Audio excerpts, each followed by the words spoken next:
নমস্কার বন্ধুরা, আজ আমি বসে পড়েছি নারকেলের নাড়ু বানাবো।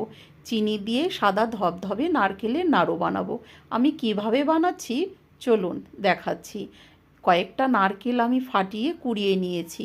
কুড়োনো নারকেলের 3 ভাগ মিক্সিতে আমি একটু গুঁড়ো করে নিচ্ছি, আর 1 ভাগ নারকেল আমি শুকনো কড়াইয়ের মধ্যে একটু ভেজে নেব।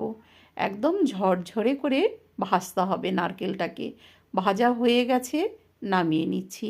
এবার মিক্সিতে গুঁড়ো করে রাখা নারকেল কুড়োনোকে আমি একটা বাটির মধ্যে মেপে কড়াইতে দেব।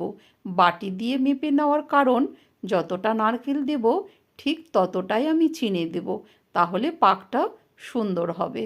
চিনি কম বেশি হলে পাক ভালো হতে চায় না। এখন এর মধ্যে দিয়ে দিয়েছি কয়েকটা এলাচ গুঁড়ো করে আর তেজপাতা। এবার সব কিছুকে একসাথে ভালো করে মাখিয়ে নেব। চিনিটা ভালো করে মাখানো হলে গ্যাসে বসিয়ে দিলে নাড়ুর পাক আসতে বেশিক্ষণ সময় লাগে না, কারণ চিনি তো আগেই গলে গেছে। যার জন্য গ্যাসে বসানোর পরে কিন্তু চিনির থেকে অনেকটাই রস বেরিয়েছে। এবার গ্যাসটাকে আমি একদম কমিয়ে রেখেছি, নইলে আবার লাল হয়ে যাবে। এবার আস্তে আস্তে নেড়ে নারকেলটাকে পাক দিয়ে নিচ্ছি। নারকেলের পাক হয়ে গেছে, নামিয়ে নিচ্ছি। এবার অল্প অল্প করে নারকেলটাকে আমি এবার নাড়ু করে নেব। নারকেলের পাকটা যদি ভালো হয়, নাড়ু বানাতেও কিন্তু অনেক ভালো লাগে। আমার নাড়ু বানানো হয়ে গেছে। এবার ভেজে রাখা নারকেলের মধ্যে নাড়ুটাকে মিশিয়ে নেব।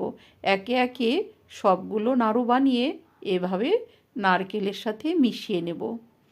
একে তো নারকেলের নাড়ু চিনি দিয়ে সবচাইতে বেশি ভালো লাগে, তার মধ্যে ভাজা নারকেলের গুঁড়ো দিয়ে আরও ভালো লাগে খেতে। আমার সবগুলো বানানো হয়ে গেছে। দেখো কত সুন্দর হয়ে